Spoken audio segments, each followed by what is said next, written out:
Good morning, everybody. Well, we're back. We're live. We're in North Palm Beach, Florida, and we're streaming all over the world. We're here to tell you, how to avoid being ripped off by your car dealer. And we're very excited. We're very happy.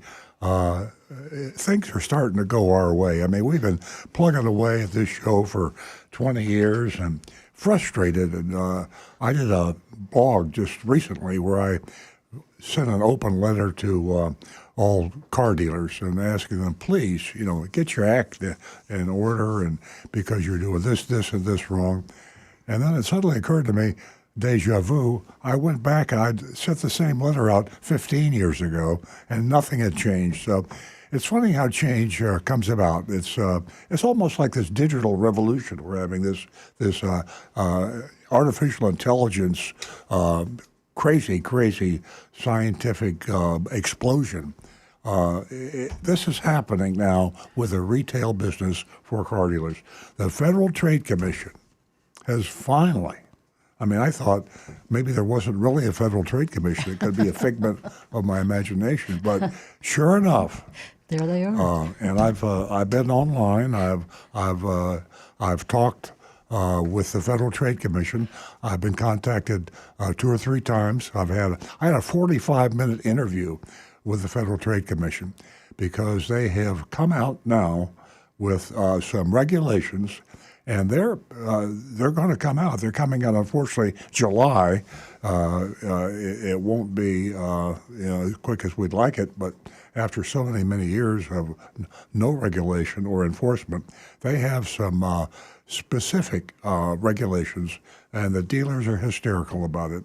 I mean, the groundswell of complaints, too late now, because it's passed, and it will be law in July.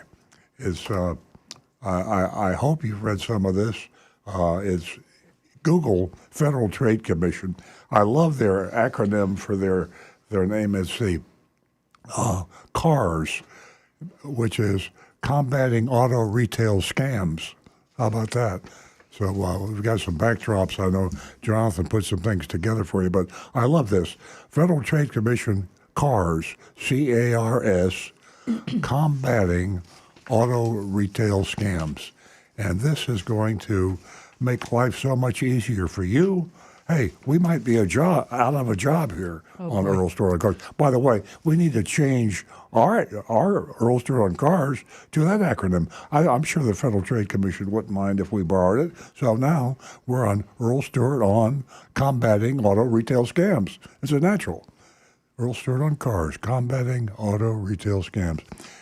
The outline, and I'm not going to read all this to you. The Federal Trade Commission ruling is very long.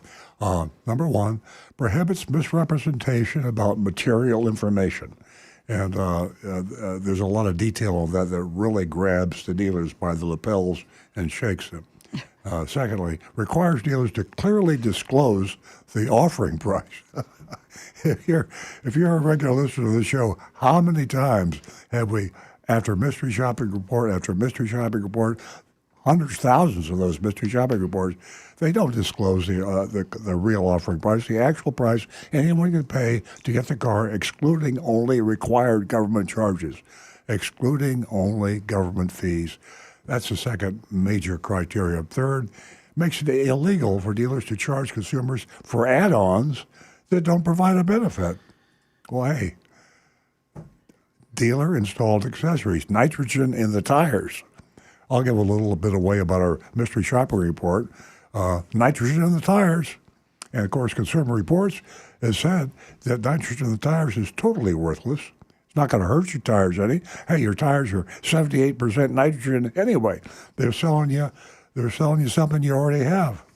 And the fourth thing is requires dealers to get consumers express informed consent before charging them for anything. And that's kind of a legal term, but what it really means is you're really got to make it real clear to the to the customer about every single penny that is charged on that car.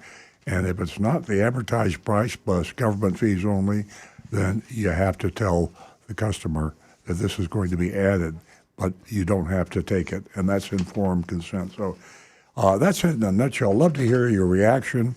I would really love to hear from some car dealers out there. There's going to be a groundswell. And by the way, it's a double team effort with this Amazon going to sell new cars in January, starting out with Hyundai and Kia and Genesis. Amazon, and that has really rocked the auto dealer world. They are in a state of confusion. I mean, I hate to say it. I hate to see it because I'm a car dealer. I have a Toyota dealership. But I think the value of car dealerships is going to plunge. I think that right now it's a ticket to a fat city. We can sell cars for any price we want. We're selling them for thousands of dollars over sticker, and we're taking advantage of the customer and the financing. But when they pull out all that, you can get away with murder type of thing. I think the value of car dealerships is going to plunge. I hadn't thought about that until I started yakking. Anyway, this is the exciting news, but to us, the most exciting news is what you want to talk about. So forget everything I just said. If you have something you want to call us about, we'd love to talk to you. And our call-in number is 877-960-9960. That's 877-960-9960. We will give priority to your phone calls. I'd love to hear your opinion on the Federal Trade Commission new rules or anything else you want to suggest. I would love to hear some car dealers or car salespeople or car sales managers call. You can be anonymous if you want to. We have an anonymous link. You go to Earl, you go to youranonymousfeedback.com, youranonymousfeedback.com. So you can be a competitor of mine in this market. You can be a manufacturer. You can be, there are a lot of people out there they don't want the publicity of talking on live radio. So go to youranonymousfeedback.com and tell us what's on your mind. We have a text number, and that text number is a favorite, a lot of people. We have one texter who is just incredible, Anne Marie, and we have a lot of other texters, too, that really have some extremely informed questions, intelligent questions. A lot of them are on Facebook, but most of them are on YouTube. And Rick Kearney, our certified diagnostic master technician, monitors our YouTube channel, which is youtube.com/Earl on Cars.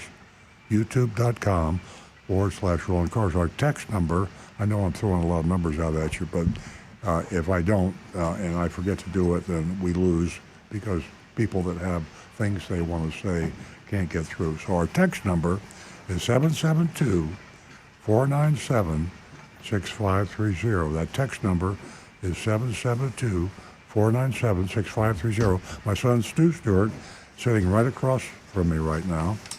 He monitors those texts, and we usually get to almost every one of them. The YouTubes we get to also. We get to pretty much everything. So if you have a comment or criticism, especially if you're a car dealer or a manufacturer, we love attorneys. Why don't you attorneys call? I mean, you got this new ruling by the Federal Trade Commission is a meal ticket for you guys. This is going to, the new rules for the Federal Trade Commission come under the Unfair and Deceptive Trade Practices Act. Now, the Unfair Deceptive Trade Practices Act gives you attorneys, the right to run up your attorney's fees as high as you can, and then you get reimbursed by the prevailing party. So, if you would like to get some good revenue going, you attorneys out there, read the new Federal Trade Commission and be ready in July when they go into effect, because you really are going to have an opportunity to sue a lot of dealers out there, make a lot of money. At any rate, it's going to be smooth sailing for the educated consumer after July 2024, next year in July when this Federal Trade Commission Act goes into effect. I'm going to give you the telephone number one more time, then I'm going to turn the mic over to Nancy Stewart, my co-host here. That telephone number is 877-960-9960, 877-960-9960. Nancy has a laptop computer. She monitors all the calls. Jeremy in the studio here at the radio station, he flags the calls to Nancy. And if I'm talking, or Rick's talking, or Stu's talking, whatever's going on, we stop and we answer your phone call. So please call. And she has a very special offer, by the way, for you ladies out there. If you haven't called the show before, Nancy's going to tell you pretty quickly now what is in store for you of a reward if you haven't called the show before and you call today. Nancy, the mic's all yours. Good morning, everyone, and welcome. Thanks for joining us here. We enjoy your company. I want to give a shout out to Mark, who is watching us on YouTube from Northeast Iowa.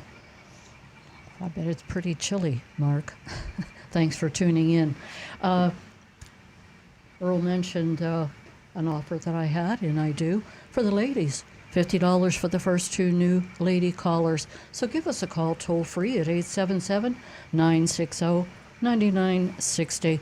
And Earl opened the show talking about the FTC. And boy, oh boy, that hit the fan. I want to tell you, last week Earl, our Stu mentioned something, and he was so excited about this news. It was unbelievable. You know, what's more disappointing, I guess, for me is the NADA and how they reacted to all of this. And they simply said that it's a heavy-handed bureaucratic overreach and redundancy at its worst. And that's how they feel about it. And they say it's going to needlessly lengthen the car sales process by forcing layers. They said layers of disclosure. So I think that we're prepared for a bumpy ride, and it's always been a bumpy ride for us here because we have been at this a long time, fighting for you. And, you know, I want to thank Anne Marie. I'll tell you what, she is phenomenal, and she is just a big part of the show, and we really enjoy her company and all the information she has to share with us.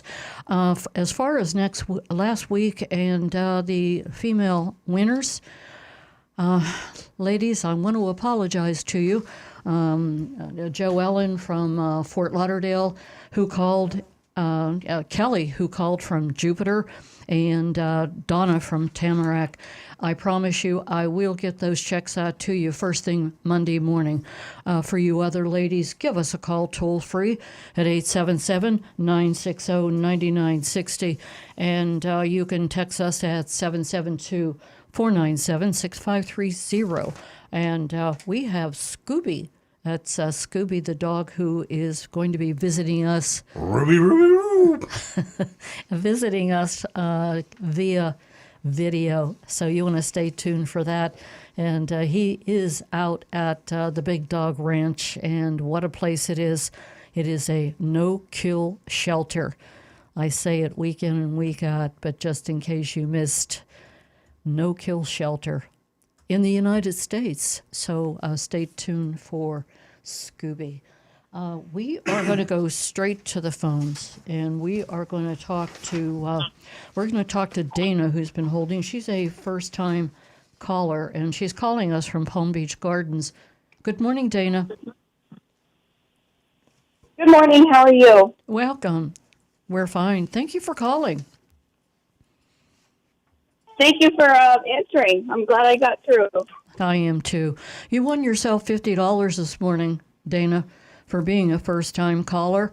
If you stay on the line when we're finished talking, you can talk to Jeremy and give him your information, and I'll get that check out to you.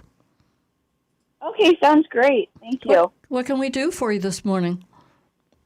So I just had a second baby back in November, so just recently, and now I'm looking for a bigger family vehicle. And I'm kind of between the Highlander and the Toyota Sienna, so I want some information about what you guys think is a better family vehicle And I'm basically, I know I need a third seat at this point. Okay. It's so important, as you pointed out, that you're sure, about the comfort of the vehicle and what fits your needs, not only financially, but the type of vehicle that you, purchase, whether it be new or used. And you're going to spend a lot of time in that vehicle, so the comfort inside is very, very important. Do you have any specific questions? So I have specific questions about car seats. I don't know if they'll really know the specifics on it, but like the two car seats that have specific models, I want to see which one would fit better inside the vehicle. And if you go for a test drive, are you allowed to put your car seats and your children in a vehicle to go test drive at the dealership? Dana, where did you get your information about a safe, car seat that would, be fitting to the vehicle that you're interested in? Or did you go to Consumer Report? No, I have a car seat that I've been using now in the vehicle that I have owned since prior to kids. But when I went to, when I installed the car seats in my vehicle now, they were done at the fire station in Palm Beach Gardens, and they were checked by a specialist. Mm-hmm. That's excellent. An excellent thing to do. One of the first things that I recommend as a technician, when customers ask me about car seats, go to the fire station. The firefighters, especially Palm Beach County Fire Rescue, have all had special training for installing car seats properly across all models of cars, and they know them inside and out. For putting a seat in a new car to go for a test drive, Stu, I think that would be your best answer on that, but I would assume that's totally okay. We during a test drive situation, we the customer asked them to secure the car seat in their car. Now, if there's like when vehicles come out, and if somebody buys a car and they're not familiar with, say, the latch system, we can point out where the latch is. But it's just a kind of a liability thing that we're not involved. We train people to sell vehicles. Right, but they would be allowed to do it. Of course, yes. Obviously. Yes. Oh, yes, yes. of course. Yeah, I'm just saying that we want the customer to make sure and give the final say and put it in themselves. Liability Nikki is a probably good reminded point. me about this fire departments for people being trained on that. Yeah, and that is definitely. that's a great. That's something we should probably talk about more often. And you can buy the world's greatest car seat, but if you don't know how to put it in the car right, you got a problem. So, and the fire departments, I know everybody's got a fire department fairly close to them, and you call first. I would think and go in there and Dana, and get the they've been instruction. doing that for quite a long time. The fire stations do a fabulous job, and you're not going to leave there unless that car seat is secured, and the latches, the belts, everything, and you wouldn't want it any other way, Dana, right?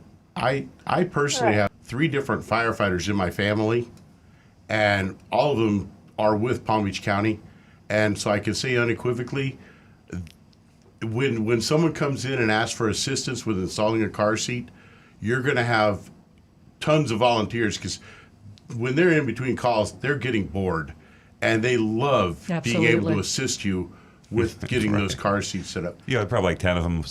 Yeah, it's entertaining. It's fun. Now, for the proper vehicle for you, what do you think, Stu? A Sienna really is going to be a more open vehicle with a little more room inside. It's definitely easier to get in and out and to maneuver like a car seat, which, by the way, as parents know, isn't just a car seat. It's also a baby carrier. So you pop it out, and that car seat goes on the table. It goes with you in the restaurant. So that's good. And basically, any of the SUVs, any of the vans, they're family vehicles, and they're just it's really easy. Dana, as Stu said, that Sienna seems to be a very popular vehicle, for your needs. But it is a personal decision, and it's definitely up to you. Dana, I hope that we've answered all your questions this morning. Do you have any other? You have. Thank you so much. I'm so happy to get through. I'm actually kind of shocked. I'm excited. The first one. Sometimes it's pretty difficult, but you pursued and you got on. So stay tuned for Jeremy and give him Okay, your thank you guys so much. give him your information. Dana, give us a call and let us know what you decided to choose. What vehicle? We can share that news with others who are listening and watching the show. Okay, thank you so much. Have I a will. great weekend. 877-960-9960, or you can text us at 772-497-6530. Don't forget your anonymousfeedback.com. We are going to talk with John. John is, he's been holding. Thank you so much, John, for your patience. Thank you. Good to talk with you this morning. Thank I'm you. a regular listener, and I also read your column in the Florida Weekly. And I've been your customer since 2016 when I bought a brand new Corolla. And now I also have a RAV4. And I have all my work done at your place. I always get there when you have a sticker that says, come in. I'm right there to get the maintenance. I'm very happy with the maintenance. I just had one problem recently on my 2016 Corolla. I came in and they said, well, you need a new water pump. And I said, well, that was a little unusual. I hadn't had much problem. But I said, go ahead. And then the guy said, well, it's going to cost you about $1,200. I said, hey, that's a little pricey to me, but you're in my garage, go ahead with it. And when I finally got the bill was what got me was that the labor for the whole thing was $774. So the technician says, well, I'm going to knock $50 off of that. And I thought to myself, it sounds like some kind of fees here. If you can knock $50 off, there might be more fat in that somewhere. And it just kind of didn't sit right with me. So I was just a little... Well, no, there's no fees in there, and I can assure you. John, let me voice my opinion. This is Earl Stewart.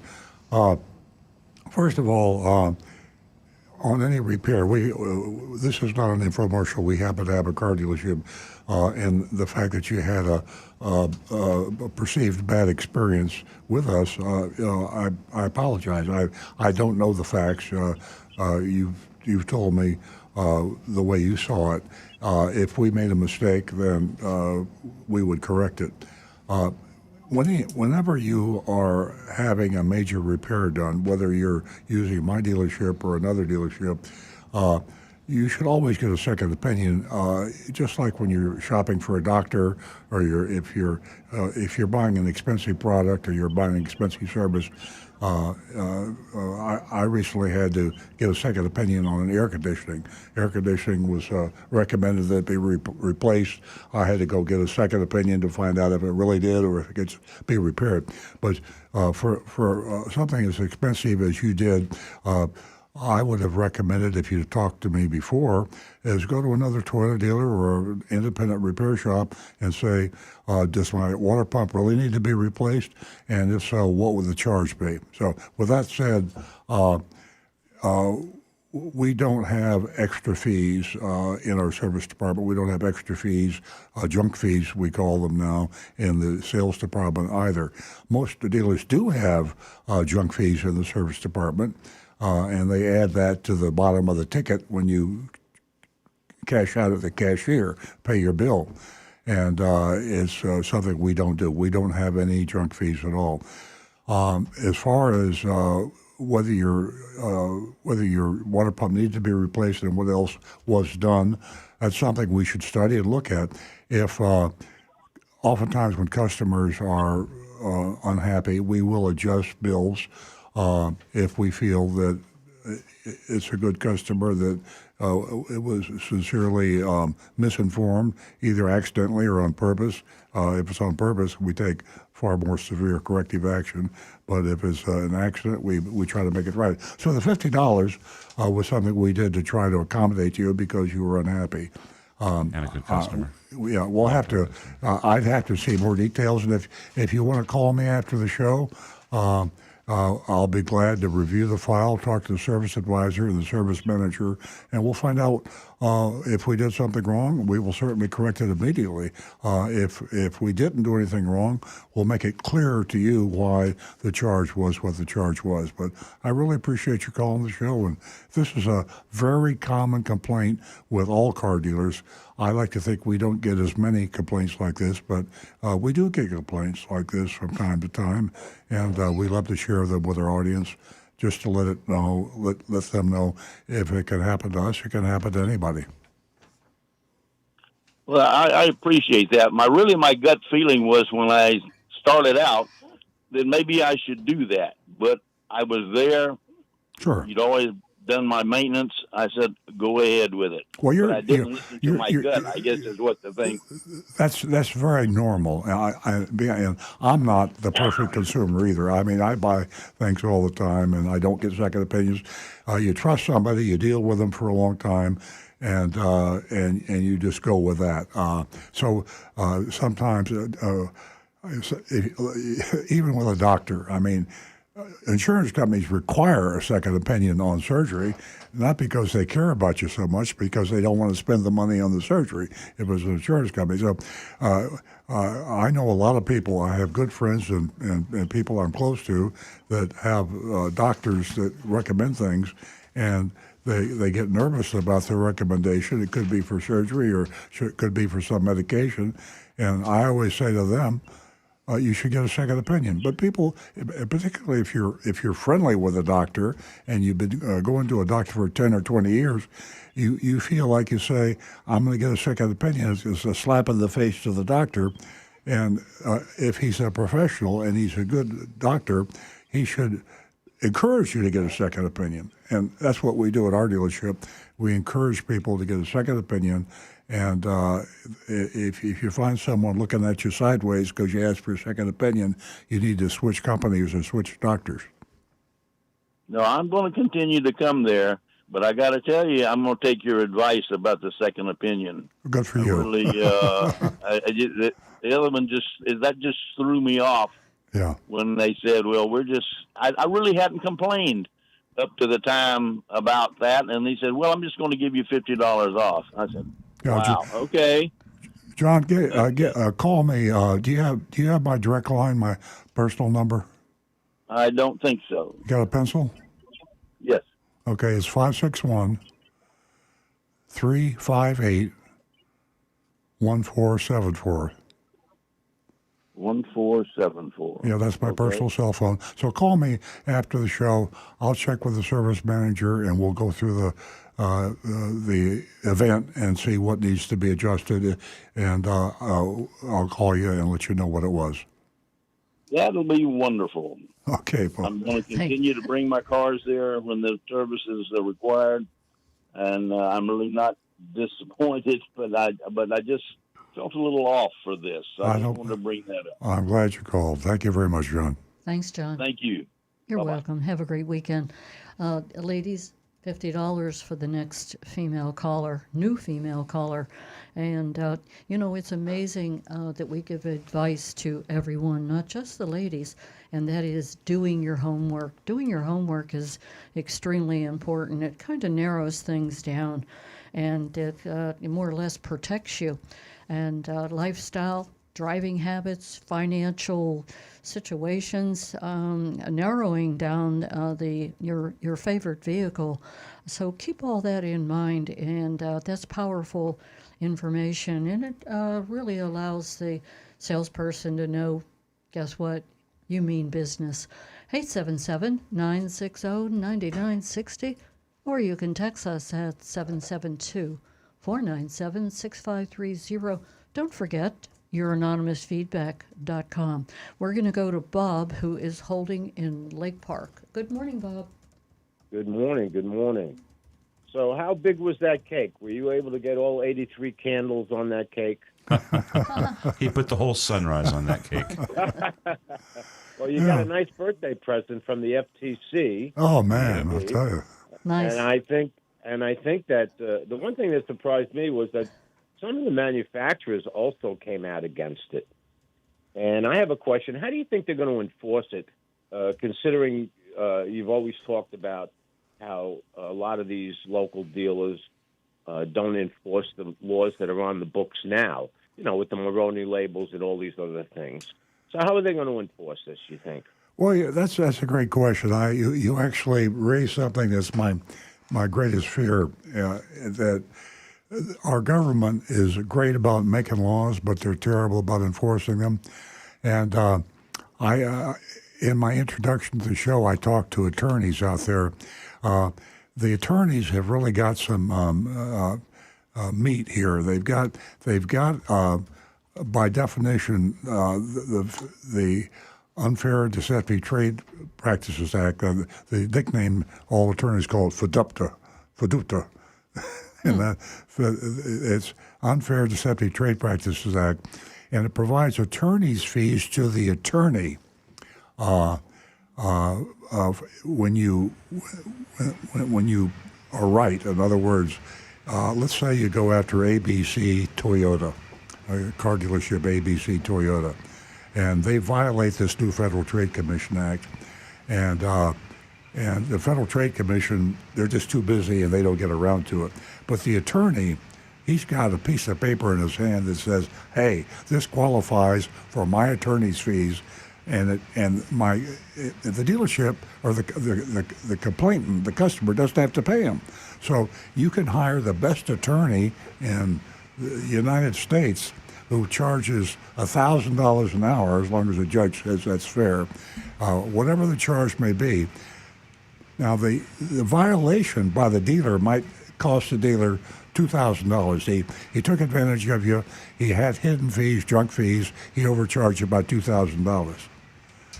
But under the Federal Trade Commission and the fact that this qualifies for unfair and deceptive trade practices, a lawyer that you hire can cost the dealer the $2,000 what he screwed you out of, plus $200,000 in attorney's fees. So that dealer knows that, and he says, "Uh-oh, I'm not going to argue about that. Here's your $2,000, because if you get an attorney, I'm going to have to pay your attorney's fees and my attorney's fees." So that's the reason this Federal Trade Commission thing is so important. But you're absolutely right. Don't be looking for the Federal Trade Commission to be running around South Florida or North New Jersey or Midwest slapping dealers down and fining. In fact, the fines that the Federal Trade Commission hands out are nowhere near the cost that a good attorney can run up his attorney's fees if you decide to fight him. Okay, so what are going to be when the dealers look at this situation? They can still charge their dealer fees. They could double their dealer fees in order to make up some of this money that they won't be able to put on the sale. And I'm sure they're going to try to find some type of loopholes in there to get around it. They're going to hire people. They're going to be able to figure out a way of, they may have to disclose it to you, but. No, well, see, you hit that too lightly. They do have to disclose it. See, here's what it is. A dealer can charge you $1 million for a car with an MSRP of $45,000. There's no rule saying what a dealer can charge you for a car. Charge what the market will bear. But what that dealer now does with the Federal Trade Commission Act, they have to clearly give you in their advertising and their quotation, email, text, phone conversation, they have to give you the out-the-door price. Well, so when they advertise on TV, will that still be in the fine print, what you can't read? No more fine print. No? They actually have to have it all in the advertised price now. So, yeah, if they want to ask $1 million for that Honda Accord, they can ask $1 million. But you go to the next Honda dealer and say, "Can you beat this?" And they see it puts competition back into buying a car. Because when I go into a Honda dealer and I get a price on a new Accord, now I can take that price on that new Accord from dealer A to dealer B, dealer C, dealer D, dealer E. I get 20 prices. Now you have competition working in your favor, and you're going to buy a Honda Accord real cheap. Trust me, and it's going to the profit and the price of cars is going to plummet when this thing goes into effect. No, I hope you're right, but I have to see it to believe it. I know. I don't blame Yeah. you. I don't I have blame to you. see I, it to believe it. I had a And- thought. I mean, for like some of these dealers, think about this right now. Their profits are still at an all-time high. Yeah. I mean, they're making, and a lot of these big dealers, they've structured to support the structure they have built. They need to make those profits. Yeah. I wouldn't be surprised if we saw some dealers going out of business. Absolutely, yeah. I mean that because that's all they've known is how to support that big piece of land, all Exactly. that lot, Exactly. with all those fees, and to relearn it. I did see something else I wanted to ask you about on the Amazon deal. This 800 Hyundai dealers in the United States, but only 18 have signed up to the Amazon. yeah, John, that's How is that? I mean, if you're buying the car through Amazon and the dealer you're dealing with has the car and he's in Arizona, Yeah. how is that going to work? John, I'm gonna answer that question. We got 6 people holding on the phone, Okay, but the that's answer to that question is the 18 were not people who decided they wanted to sign up. They were chosen by Amazon, and they located those dealers in markets where Amazon has employees, a lot of employees, and those employees will be buying cars from these dealers and going through the process, kind of like mystery shoppers. So they're going to know exactly Fine-tune the how this process. thing is working. So, John, great call. Appreciate it. Okay. We got to get back to the Happy phones now. birthday. Thank you. Happy birthday. Thank you. Give us a call again, 877-960-9960, or you can text us at 772-497-6530. Take advantage of youranonymousfeedback.com. I'll tell you, there's rough waters ahead, and we'll see where the cards fall. We're going to go to our next caller, and that would be Dave in Palm Beach Gardens. Yes, good morning. Good morning. I bought a RAV4 from you, a used RAV4 a couple months ago, maybe 2 months. And since I bought it, I've decided to put some leather interior in it. It's the cloth interior. It's present.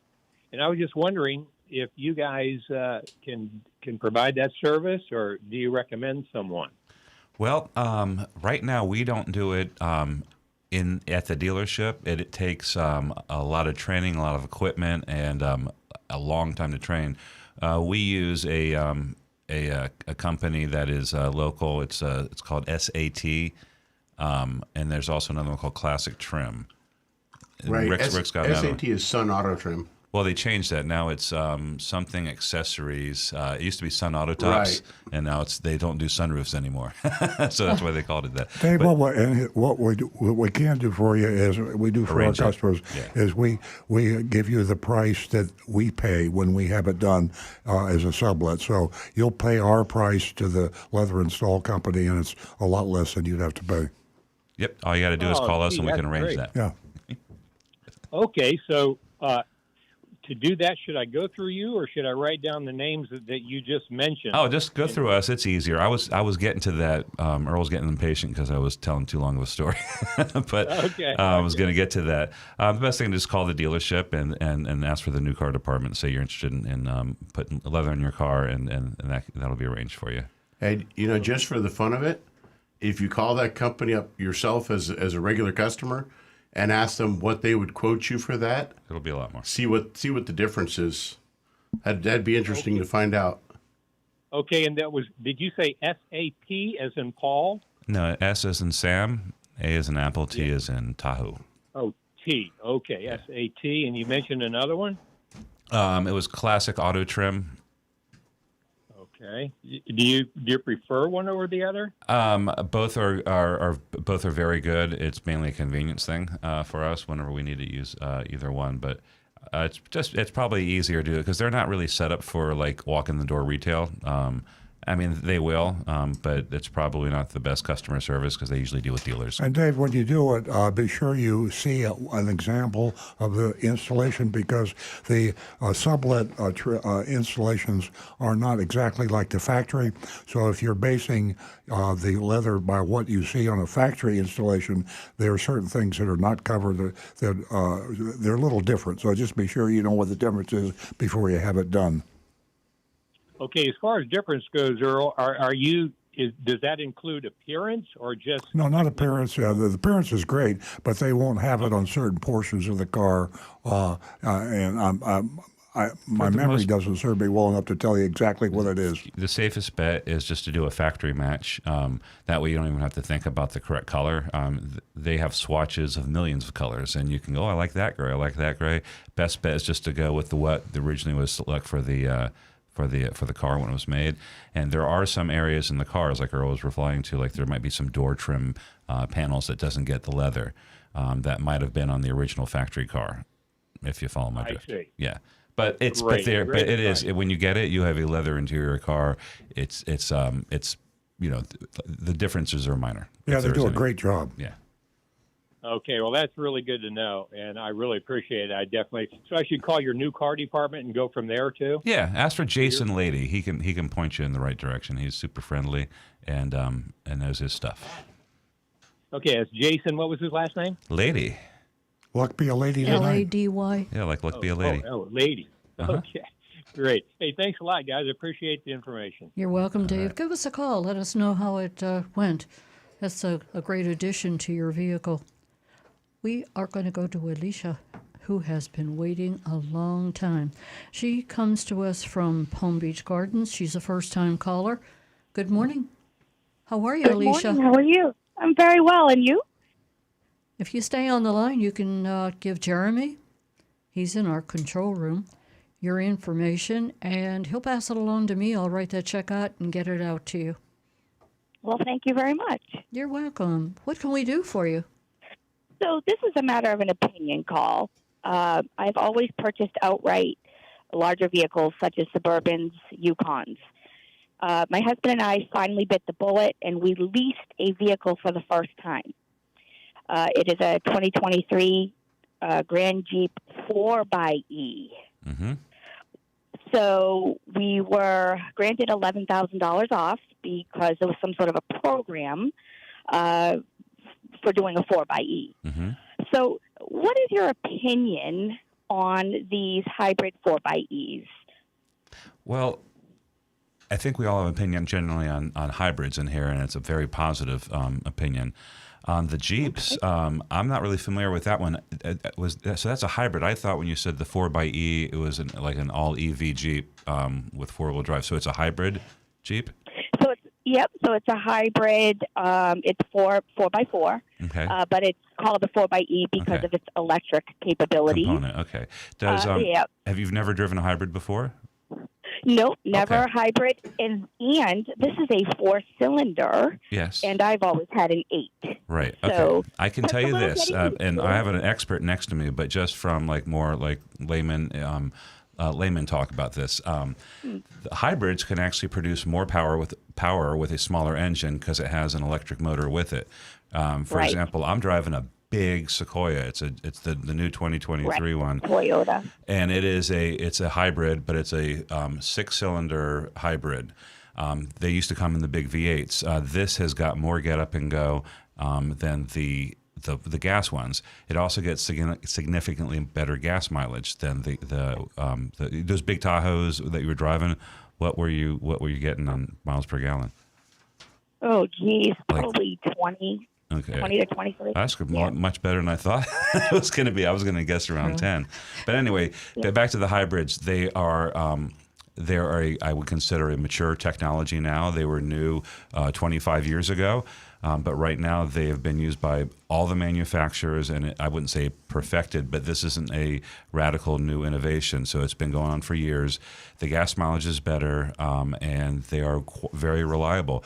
The initial concerns about the batteries, because there is a hybrid battery that can die. They typically go a couple of 100,000 miles before going, which is right in line with with a vehicle that you might start having big problems with.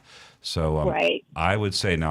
I don't necessarily endorse Jeep. I'm just saying I'm endorsing hybrid technology. So that shouldn't drive you away. But check Consumer Reports and other resources on the particulars, because there might be another hybrid. I'm not recommending a Toyota because it'll take a year and a half to get it to get the Sequoia. Yeah. And But- Alicia, it sounds like as if you know what you want. Yeah. And I'll tell you, there's a lot of great reasons for your choice, and they are financially beneficial if you're looking to Yes. save money a year. Well, we drove the vehicle from Boston up to North Palm, and we were concerned about the four-cylinder. It just didn't seem to have much pep. Okay. You know, coming out of an so you drove it. eight-cylinder, you know, we did. You know, you think about that lithium battery that's underneath your car. Right. You know, you see things on the news. It's Yeah. a little scary, but I'll tell you, it had a lot of pep, and it was able to get out of its own way. That's great. So, I've I been was driving impressed. them, and we've been selling. The first hybrid that came out was the Toyota Prius, and we've been selling that Right. since 2001, I think, or 2000. Okay. It came out 2001. Yeah, and the problems that we have had with hybrids are no more. You know, they're nothing different than other cars. Nothing. We haven't dealt with fires, or we haven't had some of the scary stuff that you might have Right. seen about Yeah. electric cars. Yeah. Like I said, it's a mature technology. The new EVs, I think it's a valid concern, because you see fires that can't get put out and all that. But the hybrids, they won't steer you wrong. Okay. Definitely, I appreciate your Alicia. And as Stu said, Consumer Report is a great place to go.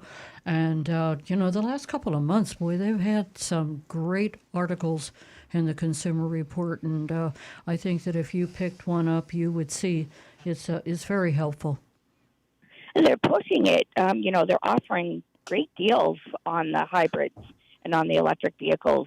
Because they got too many of them right now on Yeah. the electric vehicles. We were talking about that last week.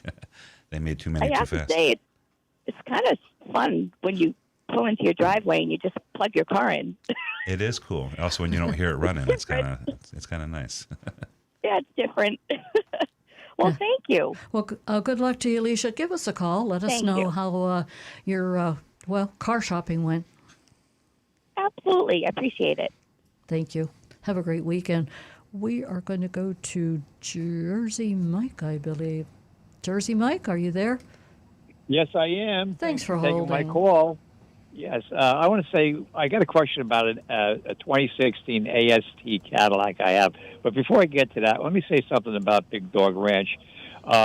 They may not know this, people out there, but if you're a veteran, you get 50% discount on any dog that you adopt. And I adopted a dog for a roommate that I have here. And when you get that dog, it's chipped, got a chip in it. It gets manicured. It gets checked out by the veteran. Everything is needed. The nails are cut. It's groomed. And you're ready to go with that dog.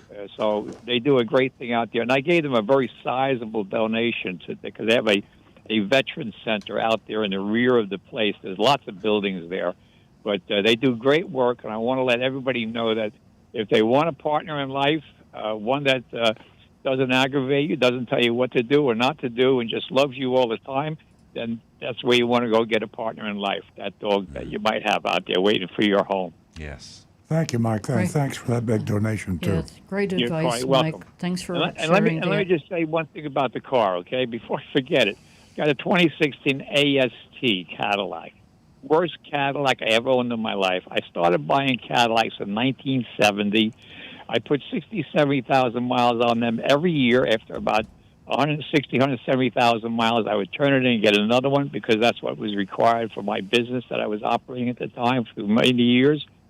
And the last car I had was a 1992. They were all black, always, and Coupe de Villes. And that one I put 324,000 miles on. I bought it new, and I never had a problem with any of those cars because I am a motorhead, and I made sure I followed the manufacturer's manual to the T, including the transmission change at 100,000 miles, the fluid change. So anyway, my point is this AST I have now, I bought, believe it or not, from Mapleton, at the end of North Lake Boulevard in North Lake, and it's been a nightmare ever since I got it.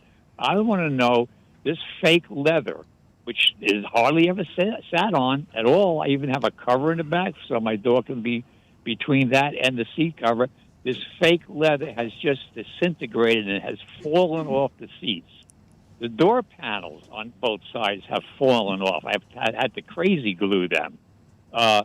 It's got a turbo in it, so it's pretty quick, but it only gets about 20 miles per gallon on the highway. So this car has become a torture chamber just getting in and out of it.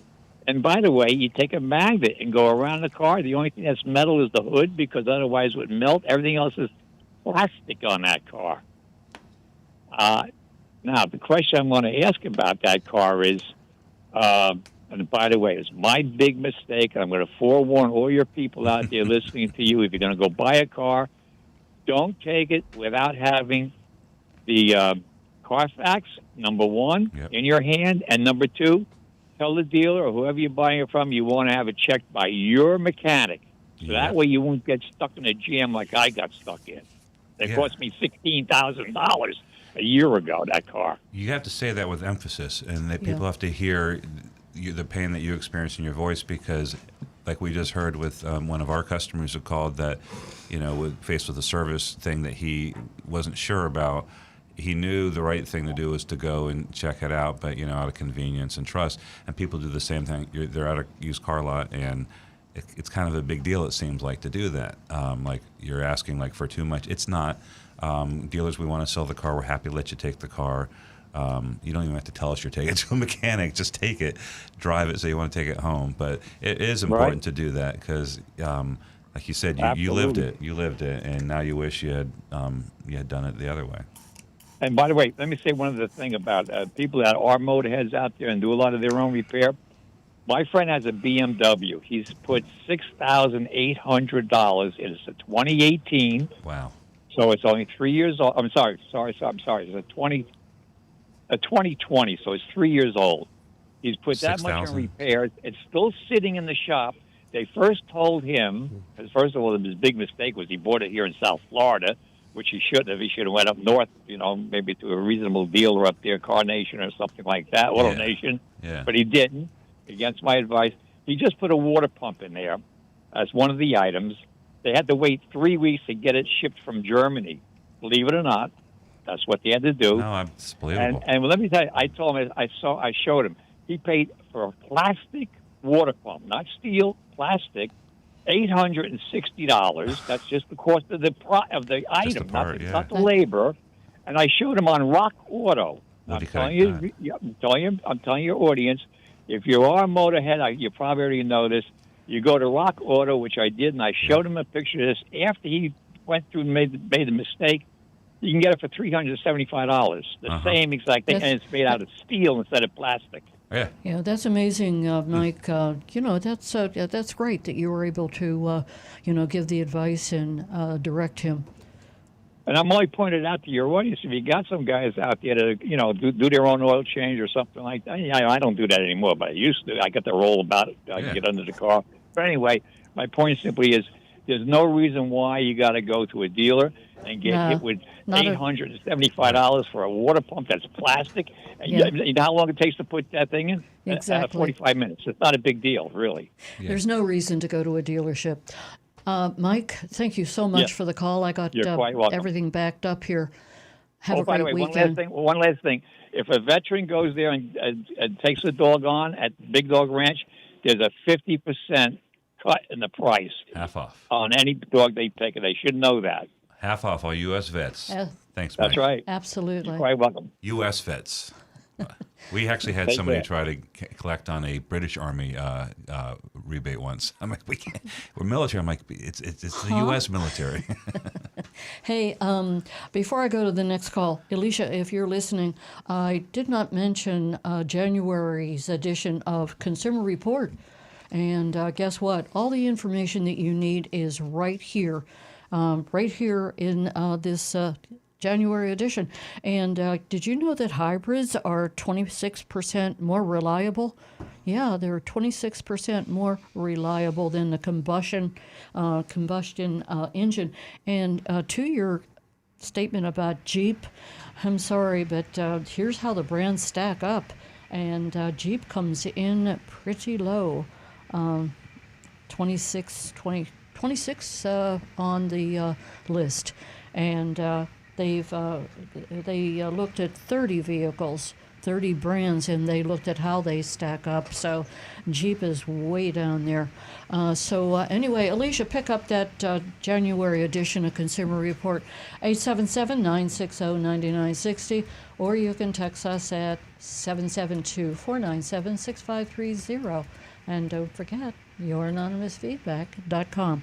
Phil, thank you so much for waiting. Phil's calling us from Jupiter. Good morning, Phil. Hey, listen, I just want to let y'all know something. I got a 2024 Prius, and it took forever. Yes. But I got one, and I just wondered, it's so different than the other ones. I mean, I have a 2013 and a 17 now, but it's like night and day different. Are there any special nuances with this 2024 that I should know about as far as maybe different kind of service requirements or stuff like that? I mean, have y'all have any experience with them yet? Well, there's no, as far as I know, unless Rick interrupts and corrects me right now, as far as I know, there's nothing different between the prior models as far as your responsibilities as an owner. There's change has been made. It gets better gas mileage. It is up to date with all the newest the safety features that the prior version didn't get. So it's a lot of there's a lot to learn, and we've talked about this on the show all the time, especially as technology keeps growing. A lot of it is kind of under the hood, though. So some of the stuff that's facing you is remained pretty much the same, but definitely with different layout. Or have you how long have you had it so far? Have you had a chance to play with it? 2 weeks? Yeah, 2 weeks, and it's almost like a spaceship. Yeah, it looks like one for sure. I haven't even been able to figure out most of the features yet. Well, here's something. If you want, and this is available to you, you can come in and somebody very knowledgeable can sit down and just answer any questions. You know, you've driven them before, so you probably, like 90% of it, you probably do have down pat. But if the new stuff, it's always useful to have somebody go over with it. And if that's not possible, YouTube is a great resource for going over your car. So if you can put in, you can even say 2024 Prius entertainment system, and you're going to find everything on that, or just 2024 Prius how-to. And there's going to be people, thousands of them, I'm sure, already have made videos that are informative, and so there's two good ways you could do to get to know it better.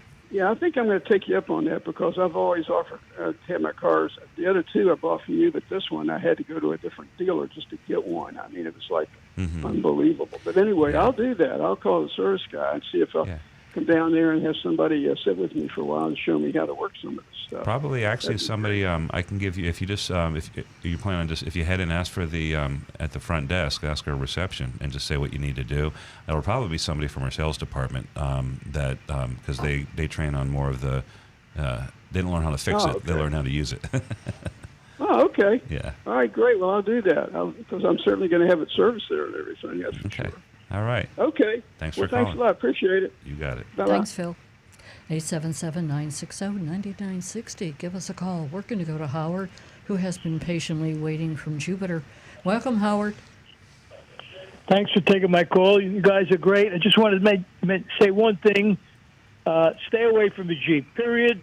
And that's it. Exclamation points. A friend of mine had one. It was in the shop most of the time. And finally, he gave it back and he got his money back. What is that, yellow thing or something that you can if he had so many service calls and it wasn't fixed, he was able to give it back to the Jeep. And, lemon law. Lemon law, exactly. I say yellow. Yeah. Okay, lemon. He used the lemon law and he got it back. So stay away from the Jeep. My question is this. I'm intending to get a new Toyota in 2024. I'm considering the Camry versus the Prius. Can you give me the differences between the two and the gas mileage, and what will be the difference between me getting a Prius or me getting a Camry in 2024?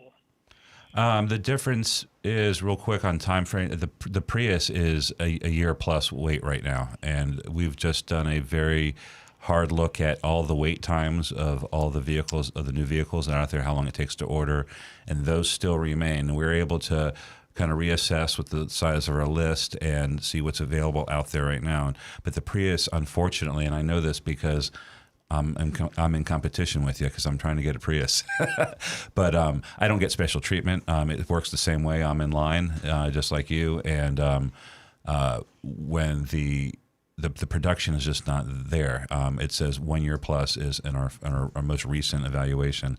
And the plugins, the Prime versions, like the RAV4 Prime and the Prius Prime, we can't give an estimate because they're not even making them for the southeastern United States. They're not shipping them there. Toyota's sending them all to the West Coast United States.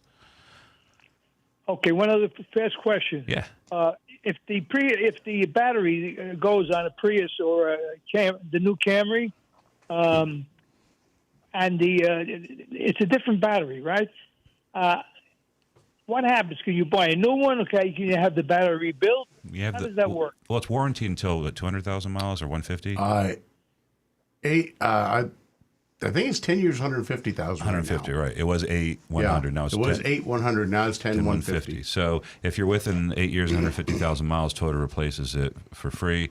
If it's beyond that, the price of hybrid batteries have come down, and there's also used options, which might be problematic. Rick's looking at me like, "Don't do that." Yeah. So, but they're still expensive, but they're not $4,000, which I think they were back 20 years ago. No, it's like 3,500 installed. Okay. The labor. So it's still expensive. What about the hybrid motor? Oh, the motor part? Yeah. Motor, that's warranted like the rest of the car. So 5 years, 60,000 miles. But there hasn't been, Rick, seen any problems with the gas portion? The interesting thing about a hybrid is that the computer controls the gas engine. So it's like... We're talking too much about Toyota. It's always going to drive it. We're talking about very gently. Hyundai hybrids right now. Okay, thank you both for your information. You guys are great, and have a good day, and keep dry today, okay? Thanks. Thank you. Thanks, Howard. It's always great hearing from you, Howard. We're going to go to Fort Lauderdale, and we're going to talk to Bob. Good morning, Bob. Good morning, and thanks for having me on. You're welcome. Thank you for calling. So here's my situation. 4 months ago in August, I purchased a Mercedes-Benz certified 2023 AMG GLE 53. It's a high-end Mercedes SUV at a dealership. It was a Mercedes dealership up in Pennsylvania.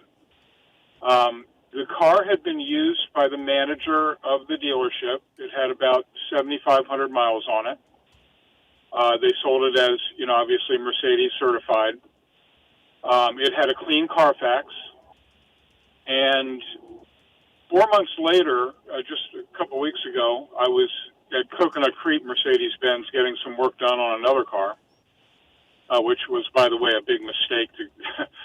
That's another story. But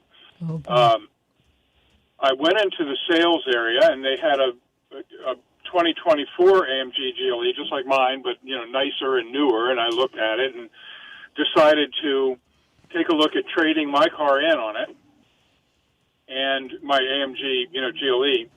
And they looked at the car, and they said, "Well, your car has a bad Carfax." I said, "How could that be? I just bought it 4 months ago, and it had a good Carfax." Well, they, brought the Carfax out to me, and sure enough, it had a, I guess it was called a small damage report, like a minor damage. So I called the dealership that I bought the car from, and they said, "Oh yeah, when we brought the car in initially, it was in our lot, and somebody backed into it, and there was some small damage done to the front grille of the car, and a little bit of paint work was necessary on the front end of the car.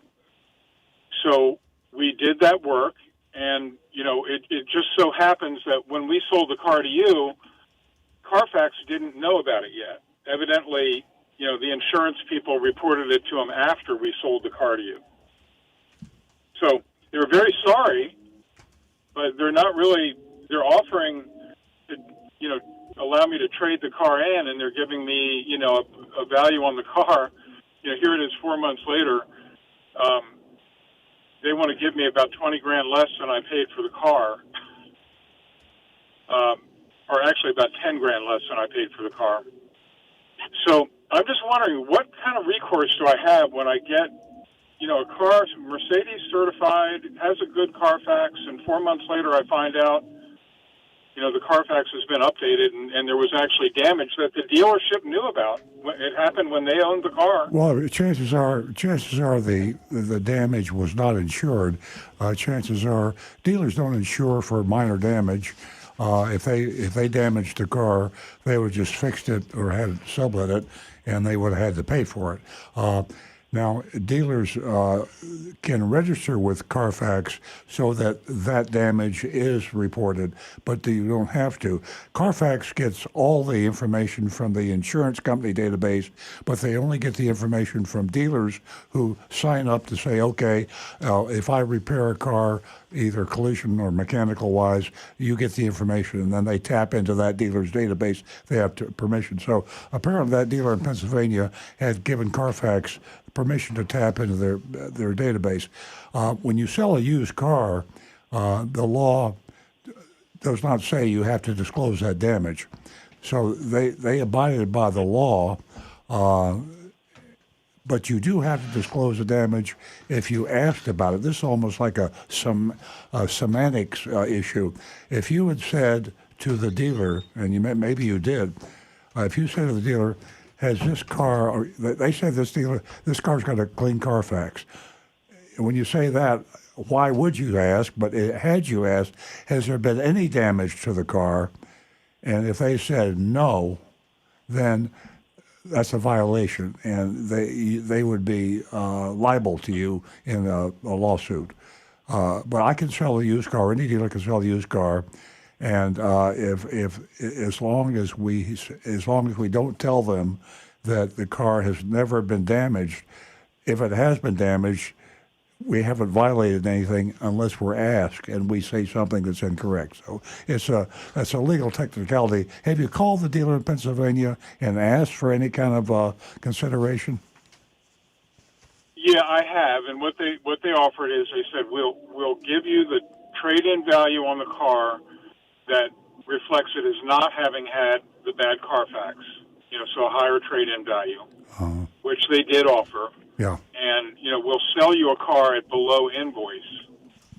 Well, this sounds like they're trying to be helpful to you, and but I wouldn't condemn that dealer in Pennsylvania. As far as the dealer down here, have you shopped your certified 2023 SUV around to see what? I mean, it's really seller's market these days on cars. I get on. Carvana, WeBuyAnyCar.com, Vroom, CarMax, and then I take it to another couple of Mercedes dealers, and I say, I want to sell this car. What will you pay me for it? That way, you're going to get top dollar for the car, bearing in mind that when you trade it in, if you do decide to trade it in, you're going to lose that 6% Florida sales tax because that's a credit when you trade the car in. But I think you've got all you're going to get out of the Pennsylvania dealer. I'd shop that car around, and you can probably get more for that car than. And when you go in, you say, "This is how the Carfax issue happened. It's minor damage," and disclose that, or let the dealer figure it out. I asked him for a complete report on all the repair that had been done, and it really is minor. It was. Yeah. $2,100 worth of a new piece for the grill and a little bit of minor work on some paint on the front. But it was $2,100 repair. And by the way, it turns out that there was insurance involved. The customer who hit the car had insurance, and the dealership used their insurance to pay for it. So I got you. I've got a very good record of what happened. So here's my next question: how much impact? Given that I have the whole story and I have the details on exactly what happened, and it was very minor, how much impact should that have on the resale value of my car? It shouldn't have much. I mean, when you say minor damage, did anybody give you a number? Is it $100 or $1,000 or $2,000? Well, it was $2,100 to repair the front of the car. Yeah. I think you would be pleasantly surprised. Rather than focus on that, are you familiar with Carvana? Hey, is there a CarMax near you? Yes. Yes or no? Yes, there is. I'm right in Fort Lauderdale. Okay, well, good. Well, good. You probably got a couple CarMax. Go to CarMax, the nearest one, and get a bid on the car, and then get online and go to Carvana, go to WeBeyondCar.com, and go to Vroom, VROOM.com, and then. If you really got the time and you want to, check with the used car department at a different Mercedes dealer than you're dealing with. You got a hot product there. Those Mercedes SUV certified car, even with previous $2,000 damage, is a great product. And I think you'll probably get a couple thousand, maybe more than that, over what this one dealer is offering you. I got you. Okay. Give Well, it a try. thank you very much. Call back next week, please. I'd love to hear your experience because I give this advice out, and some people don't believe what a seller's market it is for used car. I think you're going to call back with a big smile on your face. I will give you a call next week. Thank you. Thank you very much. Thanks, Bob. I think we're going to go over to visit Rick. What do you think, Rick? We can do that. I got a couple of questions going way back on YouTube here. Let me scroll back to these. By the way, one of the first ones, Earl, from James Fronte. Happy birthday. Oh, thank you. He says, you don't look a day over 65. And he continues on with, God bless these new FTC rules for July 30th next year. I should get off my fanny and go to work for the FTC on the enforcement side. Perfect job for me. They won't hire you. They don't like enforcers. He says, as of July 30, the dealer will have to put his egregious dock fee and any other accessories and junk items in plain font for the buyer. Yep. As inventory goes up, dealers will not be able to gouge. The end of fine print. I mean, if this thing works, it is going to be a miracle. But can you imagine that? No fine print? It's getting interesting. Yeah. Well, here's one from Cliff. He says, what are the rules in Florida for a salvage vehicle title as far as disclosure goes? Well, you have to obviously disclose it. Yeah, your title, your flood cars, salvage cars. Don't ever buy a car from a dealer or anybody else until you see the title. A lot of people don't do that, but you got to do that. Or the vehicle history checks. Yeah. And Florida is good about that, by the way.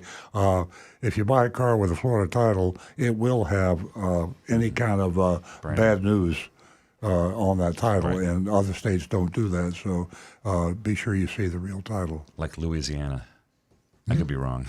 I just malign Louisiana. I suspect they don't brand their titles. I don't know. New Jersey is one of them. Oh, that's right. Yeah. Jersey. Everything's legal in Jersey. Something interesting that I saw recently, this is coming from one of the automotive magazines. Apparently, General Motors has decided to drop Apple CarPlay and Android I heard that. Google CarPlay on their radio systems in the near future. Their reasoning is that the wireless connection and sometimes even the wired connection to the radio from the phone can lose connection, which would encourage a driver to pick up their phone to try to figure it out, obviously causing a distraction while driving.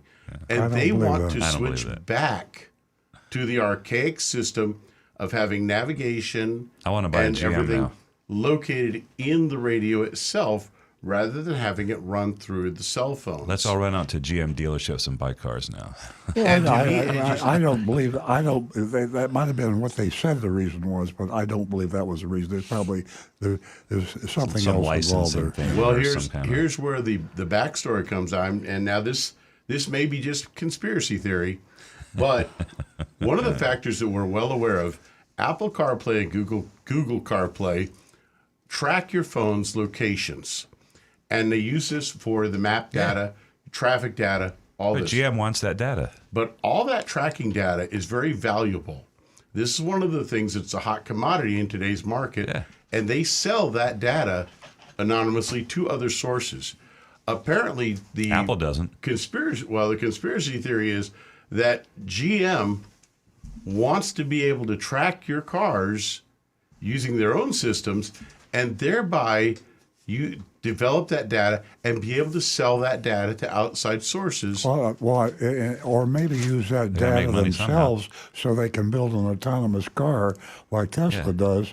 See, But it's silly that you don't need that data. General Motors just laid off 50% of their workforce at their autonomous car subsidiary, and that's because they've been running over pedestrians and dogs and children. But they already have everybody has 5G connected cars right now, so you don't need the phone. They're already tracking the cars with 5G. I mean, that's how the connected services work for Toyota and the other manufacturers. So they can track it anyway. They just don't want us to have the pleasure of using Apple CarPlay. Well, maybe. Anyway. But anyways, and the only other one we had here, and I'd already answered this one, was Wasif Rahman. He asked, I have a question. When we cancel our booking due to personal reasons at Earl's Toyota dealership, do we get the $500 deposit back? Yes. And I said, absolutely. Yeah. It will be in pennies, though, but just kidding there, Wasif. Jars of pennies. Check, cash, whatever you prefer. But yeah, any dealership, if you've put a deposit down on a car, you better make sure it's refundable. 99.9% of them are going to be refundable. But get it in writing when you put your deposit. Okay, well, you're getting out of your field of expertise now. I'll leave this to your side then. Yeah, in Florida, the dealer has to put on the receipt for the deposit that the deposit is non-refundable. So if they do that, it is non-refundable. So the thing you got to do is be sure you get a receipt. Be sure it's not the salesman's card. It's an official receipt on the company letterhead type receipt, and then read the receipt. And if the receipt doesn't say anything, then the deposit is refundable. If the receipt says this deposit is non-refundable, then it's non-refundable and you're screwed. And post-it notes don't count. I got Anne-Marie's got a text here. Do we have a phone call? Okay. Talking to John. Oh, okay. We have Anne-Marie says, good morning. There's a new rule in town to stop or reduce the junk fees that many dealers inflict on their customers. It's called the FTC CARS rule, Combat Auto Retail Scams. And it will take effect on July 30th, 2024. Warning, Anne-Marie's editorial comment is ahead. Hallelujah! May this rule be vigorously enforced so the car buying public will be treated fairly by all dealers and not just the exceptional few. Agent Lightning shows that all too often buying a car is one of the most odious things one has to do. If all dealers treated their customers better, then their customers might buy cars more often. Now, the FTC is still seeking comments until January 8th on junk surprise fees like resort fees or excessive fees to book tickets to concerts, etc., that people encounter. If you feel that consumers could use more protections, please go to regulations.gov. Click on the FTC box, which will bring you to the proposed rule where you can leave your comments on junk fees and what kind of rules you'd like to see. Thank you and happy holidays. Thanks, Anne-Marie. So it's still important. I guess they could amend rules, they could add to it. We don't want all the car dealers to do a last-minute campaign and try and squash it. It's pretty clear. The only rules that I'm looking for is transparency, honesty, and that's it. So it should be pretty easy, but it's not going to be. It's going to be a rough road for the FTC. Here's something interesting. I got a text from Bob, and he said he sent me a link to a story. It was about Ashley Moody, our Attorney General in the state of Florida, and it's a link to her. She's starting a antitrust probe into the college football because Florida State University didn't make it to the championships. And, exactly. And so she's starting a antitrust probe because that's one of the most important issues the state of Florida is facing right now. But Bob says, tell Earl this is why she won't pursue automotive issues. Her priority is football. Just saying. Of all the things, political stunts, there's no stakes, low stakes, and it's a big show. And I just, come on, spend your time better. We need the feds to come in and take care of things. Come Yeah, on.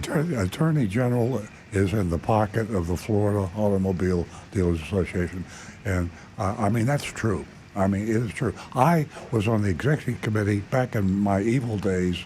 I was on the board of directors and the executive committee, and we're the ones that bribed all the politicians. The president would give me a check, and I would have lunch with politicians, and we'd have lunch, and I'd give them as $1,000 and $500 or $2,000, and I was part of the problem. I mean, we were bribing all the politicians to keep the car dealers safe from allegedly the manufacturers, but literally the Attorney General and the regulators. So I've been there, done that, and I know how the game is played. Yep. It's follow the money. That's what they say. Follow the donations. There was one I thought we were backed up, but I want to get into it. It's one of our customers. It's a long text, but basically it says that she got a price from our dealership online for a 2024 Corolla Cross Hybrid, and but then she got a quote from a dealer in Miami. I'm assuming because she says 77 miles south, and it says the quote is lower than ours. And what should she do? And she has followed the show for a long time, and I just said, just be very, very careful. You can make the drive, but we've just seen in the mystery shops things let me get change. if you're listening, here's a little tip. This Yes. is, I say, you don't want to drive 75 miles and be flim-flammed, which you probably will. So call the dealer, get a manager, someone you can speak to, say you want to buy the car, and your price is excellent, and you beat Earl Stewart Toyota's price by $1,000, whatever it is. So I'm at my bank now. I'm at Bank America, and I borrowed the money, and the banker wants to know the amount of the check to make payable to you, and I'll bring that check down there, and I'm going to give you this check. And what is the amount, please? Now, if they give you an amount which equals the price that they gave you in the first place that was supposed to be so good, plus tax and tag only, government fees only, then by all means go down there and buy the car.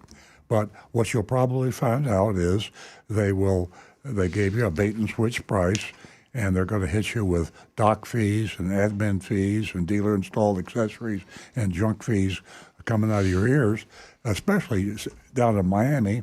The average dealer fees in the Miami area are $2,000 or $3,000. So you're probably going to pay $2,000 or $3,000 more than you were quoted. And rather than drive that far and have the aggravation, in fact, sometimes they count on you driving that far because you've been shopping, you're tired, you're wearing out all your shoe leather, you've been driving all over the place. You just want to buy the damn car and go home and be happy. So you go down there, fight the traffic, I-95, you're in Miami, and they spring it on you, and you say, to hell with it, where do I sign? That actually works for a lot of people. So don't take the drive. In fact, if you really want to be cool, have your husband impersonate the banker. Say, I'm Mr. Jones from Chase Bank, and I'm giving your wife a check here to pick up her car. How much should that check be for? And that'll verify whether or not he's telling you the truth. All right. Go ahead, Nancy. Our calls are... Oh, we're no more calls. No more calls. Okay. I want to go to Jonathan, if it takes a second.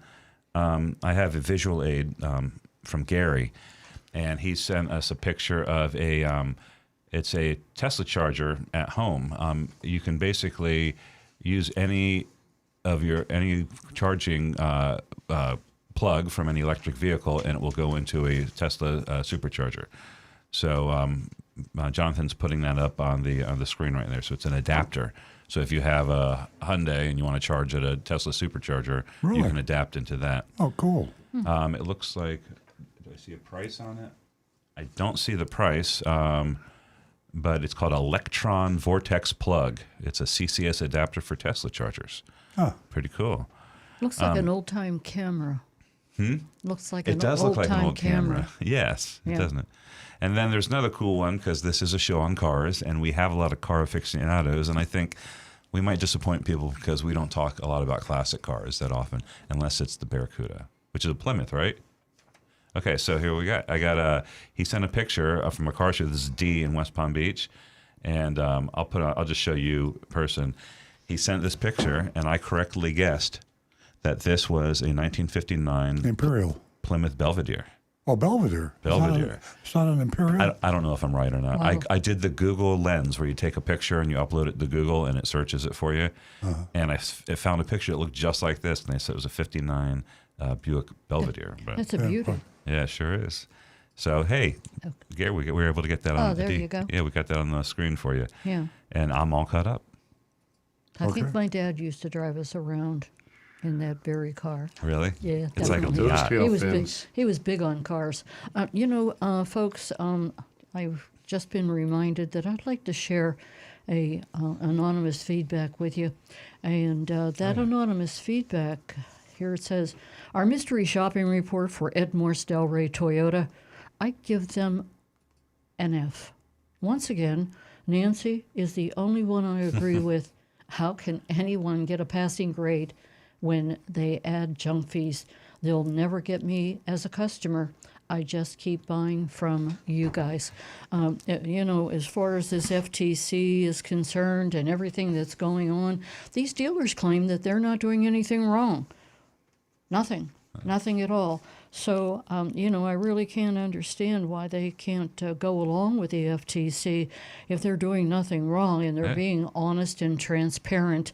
We could just wrap this whole thing up and move forward and, put this cars rolled fight into place. And that'd be the end of the story. But we know that's not true. Thanks for reminding me about anonymous feedback because there are some more here. Oh, great. I was just focusing on texts. This is a very simple one here. I have a lock steering wheel, Rick. I have a lock steering wheel, Rick. And I keep hearing something like a half click. A half click. I've been playing with the thing for days, gently turning the wheel like your video shows, and it's still stuck. Is there anything else I should try? So he's watching the video, which, by the way, is like 1 million views on YouTube. 1.5 million. Yeah. Half a million. Might need to put just a 1.5 million. Oh. Yeah. They don't say whether it's a key or a smart start. Okay, right. A push button start. Because that video is kind of old. That's with a key. That's Right. turning the key. And However, feeling that. Even with the push button start, if there's enough of a bind on that steering wheel, it can overpower the motor and not allow it to release. Okay. So you might need to try put a little extra pressure. Look to see which direction the wheels are turned, and see which way you want to go in you that need direction. to get more movement out of, and try to go in the direction that you get the most amount of movement from the steering wheel. Okay. And try that to see if it will release. Okay. And if not, then it could be that electric motor or the mechanism Got to get looked at. it may be seized up and You might stuck. have to towed Yeah. in and have to flatbed it in or something. Yes. So I hope you're listening. And it did say in your message that you've been gently. So try a little bit more pressure, like Rick said. Try to get some play in it. And if it is the motor, it might involve a tow and a repair. And by the way, on anonymous feedback, if you want to, you can get a reply on anonymous feedback, but you have to ask for a reply. Yeah. We can't reply to anonymous feedback unless you say, yes, I want a reply. And that does not change the anonymity of it at all. We're just filling in a box, and then the system finds you because I guess you put your email in. It's got your secret code name. Here's something that is an area that we have not gone in, and it's a big rough and tumble car market, and that's Jacksonville. So the mystery shopper wants to know if any chance we'll go up there. Yeah, there's a chance we'll go up there. I mean, we want to go up there. It's definitely on the list. We've done the Tampa area. We've done the South Florida metro area. We've done the Orlando area, the last Florida metro area, because I don't consider Tallahassee is not one. Jacksonville is, and it's the biggest city in America, and they got a lot of car dealerships there. I think by land area, right? Yeah, we talked last week about going to Sebring. Yeah, Sebring. I think a long time ago, I think we did an Alan J. Yeah, Alan J. a long time ago. A long time He's got ago. a bunch of dealerships there. Okay, folks. Stu, do you I got one more. You have one more? Well, maybe two more. Nice to see auto insurance companies are starting to charge $1,000 per month for electric cars due to fire risk and cost to repair. Several are no longer insuring electric cars. I haven't heard anything about that. Have you heard about that? Yeah, I mean, I saw the anonymous feedback. It certainly costs more money to insure an electric car, but it's just fodder for the electric car haters. I didn't know. The first part, I mean, there's a little sarcasm, but the second part says, I assume homeowner and rental insurances will also increase a lot as the four-wheeled firebombs continue to blow up. Reminds me of the saying, there's a sucker born every day. Yeah. I mean, it's amazing the people that hate Tesla. There was just a guy, they just arrested a guy in Miami because he tried to firebomb a Tesla dealership or something. He was driving a pickup truck. I can't remember where he was from, but there's this political. It's almost like a politically inspired animosity toward electric vehicles, and they look for every little loophole. Hey, listen, whether you like it or not, you're going to be driving an electric vehicle in 25 years. You won't be able to buy anything else. It's going to be illegal to sell combustion engine cars in 25 years, so it's inevitable. Right. You know, it's kind of sad. Is I'm on Reddit and in the Tesla group and electric vehicle groups, the amount of people that have posted videos of their Teslas that show just a random person walking up and taking a key or some other jagged metal and just dragging it along the car, vandalizing cars because it's an electric vehicle. Yeah. How's your car? It looks like people have just hate you. It's like people, come on. I think I was talking about that last year. People are just coming up and messing your car up, man. Okay, one more, and this is you're like this is the perfect use for anonymous feedback. It says everyone in the industry says the last day of the year is the best day to get a good deal on a new car because the dealership might hit a year-end bonus. But with your dealership specifically, you never charge more than MSRP during the inventory shortages, and you're still not discounting from MSRP. If someone comes in looking for a deal at the end of the year, would you guys give a discount on a new car, and would you give much more on a trade than you would like? I know that the MSRP on a new Toyota is still a good deal, but the trade values have gone way down, and I'm not going to buy a new Toyota if my trade isn't high enough. I'm not going to shop the trade-in anywhere else because I don't want to pay sales tax. I understand that your used car department doesn't want to break even on cars, but if you're getting full pop, as Earl would say, on the new car, would you pay more than you really want for the trade? Well, we might lower our prices at the end of the year, but if we did, we'd lower our prices for everybody.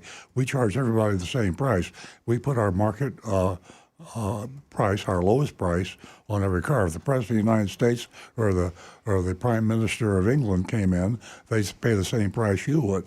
So, prices are coming down, and by the end of the year, there may be some adjustments, but it will be, it might be above MSRP or below. Right now, we're using MSRP, but at the end of the year, it might change. I don't know. The only reason you MSRP, it's an easy to communicate number, and it happens to be the lowest price in the market right now.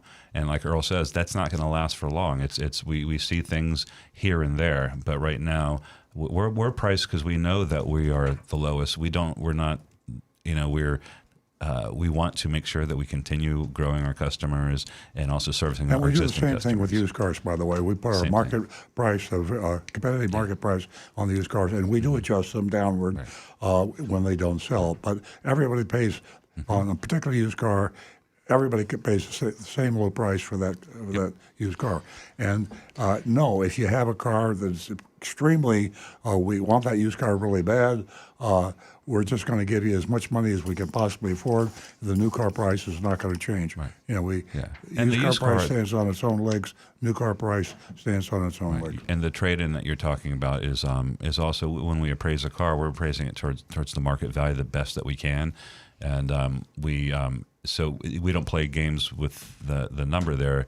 That's another form of discounting that other dealerships do. It's part of the flim-flam negotiating it's a shell game. And you should shop and compare the used car appraisal we give you with all the other places that you have time to do. Go to got a couple Toyota dealers, go to CarMax, go to Vroom, go to WeBuyAnyCar.com, get the best price you can on your trade-in, and if we can match that, then trade it in. If not, sell it on your own. One important caveat.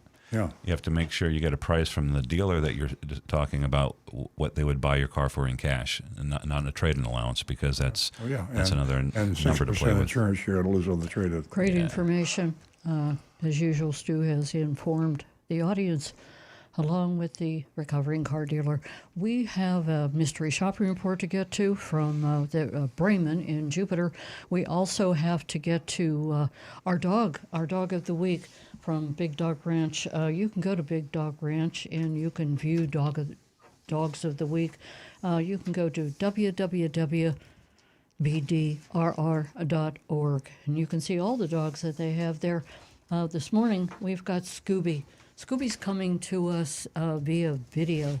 He's a mixed breed. He's a pointer, and he is just about 2 years old, and he's really looking to get adopted, and he's been on the streets in Redland, and that's near Miami, and he ended up in a good place. That's Big Dog Ranch, and you know that they are a no-kill, and it's an amazing place.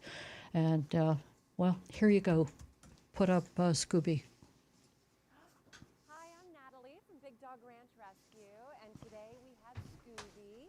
Scooby was rescued from the Redlands in Florida. He's about 2 years old. He was found as a stray, kind of roaming the streets. It's a big dumping area for dogs down in Florida, which is one of the reasons why we rescue a lot from the Redlands. But as you can see, Scooby is a really great boy. We love him here because he does love hugs. He's tall. With other dogs, which makes him a great companion. We have other dogs barking out here, as you can see. So he's pretty curious, but he's really a sweetheart. I actually really hope that he finds a forever home this holiday season. And he's noticing a whole lot of ruckus going on out there. Hi, buddy. Want to give hugs? Come here. Come on. Hi. I know. He's such a sweetheart. I really think he would be great for any family that has a nice yard because he does like to run around. He's great with, and a big fence. Like I said, other dogs. He's sweet. He's more of a playful, still a young dog, but he is absolutely adorable. He loves to play with his toys, loves to run around, and is great with people as well. So please visit our website at bdrr.org/adopt to come here and meet Scooby and hopefully Makes you want to grab his tail. Scooby, it makes you want to stay away from his tail. I love his tail. Yeah, that's Don't Scooby. have, ladies and gentlemen, and we do pay the adoption fees. And when you're finished listening and watching that video, click on the bottom of the video and share it with everyone because there may be somebody out there who hasn't seen it and are interested in Scooby, who is 2 years old. And look at him. Isn't he beautiful? Yeah, he looks like he's part lab, right? It's got to be. He's a pointer mixed breed. Yeah, there's some lab in there. Yeah, he's for our radio listeners. I want you to close your eyes, not if you're driving. Imagine a what did he say, about 60 pounds? That looked like 64 looked like a 60-pound, about a 3 foot tall lab-like dog, but with spots, like a tan spot with a lighter color coat. Really young, puppyish looking, very cute. Don't forget his tail. Scooby Doo. Go to Big Dog Ranch Rescue and look at the dog of the week. As I said, we do pay the adoption fees. We best get going here. We got to get to our mystery shopping report. And Agent Lightning went to Jupiter and visited Bremen BMW. Now back to the recovering car dealer. Yeah, there's two Bremen BMWs real close to each other.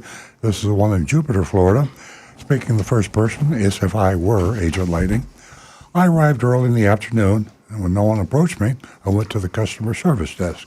The young lady welcomed me just as the salesman walked up and introduced himself as Stephen. I started the conversation by expressing my interest in their finance deals. I was trying to figure out what finance specials you have going on right now, but I found your website a bit unfriendly. Stephen responded with enthusiasm. Why don't you follow me to my desk? I'll be glad to pull it up on my computer, show exactly what we have. As we walked, he shared some information. I'm not allowed to quote any type of interest rates to you. It's against the law in Florida. Well, this simply isn't true, and I think he's a new salesperson, and I don't think it was meant with any malice. But he says it's against the law unless it's black and white on my computer screen. I'm not sure what that means either, but again, I think that's innocent. At his desk, Stephen attempted to show me the available cars on their website. He seemed surprised to see dealer for details, so he didn't know that was there. Excusing himself, he went to speak with a finance officer. It's one of the reasons I'm pretty sure he's new. Returned a few minutes later. We just had a class on this. There he goes. He's being trained as he works. Without running your credit, I won't be able to give you any finance rates. Well, that makes sense. I mean, that's what he should have said in the first place. Yeah. You give him an estimate. Yeah. I acknowledge this. I understand. I'd like to move forward with seeing the different models available. Stephen then explained the inventory situation. As far as new vehicles go, we don't have a lot of inventory. Our West Palm Beach location is also selling our inventory, and it's moving pretty fast. For you folks in this area, this is BMW City, Palm Beach County. Yes. They're all over the place, and it's, I think, the world's largest and second largest BMW dealers are in South Florida. Vista, I think, is one, Vista, and Bremen is the other. I explained interest in one of the models on the showroom floor. It was a beauty, a new 2024 BMW 230i with a big green bow on the hood, wrapped like a gift under the tree for me. The Monroney label had been removed, no surprise, from the side window, but it was laminated and lying on the windshield, securely, firmly, expertly in place with the windshield wiper. The MSRP of the vehicle was $46,395. Yeah, that's not a very expensive BMW, is it? No. $46,395. The average car today is about that. So. By the way, it was 44,000. Oh, 44,000. Well, no wonder it was. Oh, wait a minute. Hold on a second. I might have screwed everything up. It is 46,395. Yeah.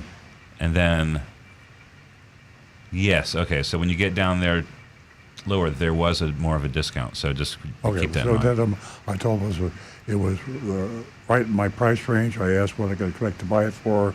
I said I'm probably going to do cash, but I am a little curious about financing. Stephen offered to do the price sheet for me. I could do a price sheet for you, but I won't be able to give you the finance details.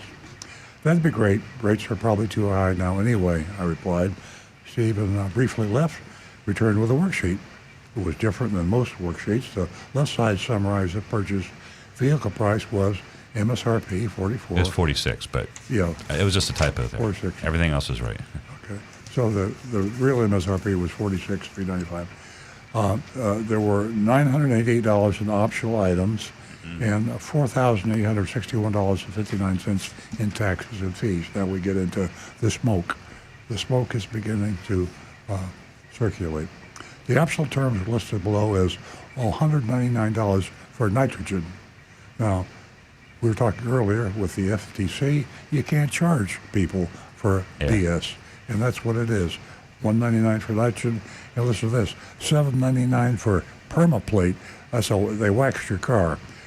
The taxes and fees, including a $989 pre-delivery service charge, junk fee, BS, $414 for tag title processing, which we found out is a private tag agency, which Bremen probably owns. And so he makes a profit on his private tag agency and charges you for it. You can't make this stuff up. Bremen's real price was what, $48,000? No, that's right. This is correct. $46,000. Yeah, I'm sorry. Yeah, 48, yeah. $48,000. So then we got the. So it's $2,401 over MSRP. Is that right? Yes. Okay. $2,401 over MSRP. He then discussed additional options, but with an interesting twist, he pointed out, I don't have to buy the extra equipment. Well, that's nice. We have optional items on the worksheet that you can decline if you don't see value in them, but we do offer them to all of our customers on used and new vehicles. when the FTC thing goes into effect, that would have to have been stated clearly and conspicuously at the very beginning of the transaction. On the car. Yeah, it's on the car. At this point here, he may or may not have told you if you said, I'm going to buy it. In fact, he would not have told you if you said you were going to buy it. He's coming off the price by admitting that some of this other stuff doesn't have to be bought. But it was nice that he proactively did it. Yeah, he did. He pointed it out. You could probably see the look in We don't know. Leibig's face. Right, what the body language was. He suggests I researched the value of nitrogen-filled tires, and which Space Agent Lightning should have said I did. In Consumer Reports, they say it's worthless.